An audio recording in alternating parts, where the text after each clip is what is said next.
Explain like I'm 5. Why are many cars' screens slow and laggy when a $400 phone can have a smooth performance?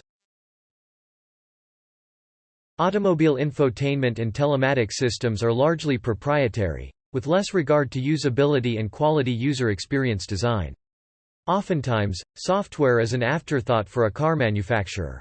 Only recently has this been improved upon via Android Auto and Apple CarPlay becoming more common in newly built cars. But even then, you often need to navigate through the manufacturer proprietary software setup to reach that Android, Apple and car experience. As also mentioned here, cars stay in use for much longer than consumer electronics and computers. A lot changes and is improved upon in 10 years.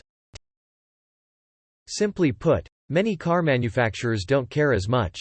They prioritize cost savings over outright performance and usability. It's also not their core competency, so to speak.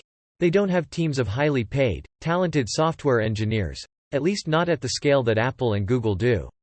Others have pointed out slower development cycles, and yes, this does have an impact especially on the hardware.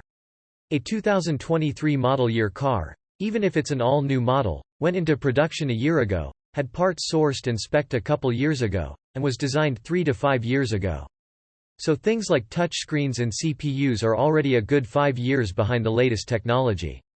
They can and do perform OTA updates for software and firmware though, but some manufacturers do this better, and more often, than others. That said, a 5-year-old iPhone still feels faster and more responsive than the latest car infotainment systems. That really goes back to the first point, that most car manufacturers simply don't prioritize making them ultra-responsive and fast. Some do pretty well though. Tesla and some of the higher-end luxury cars have pretty good systems.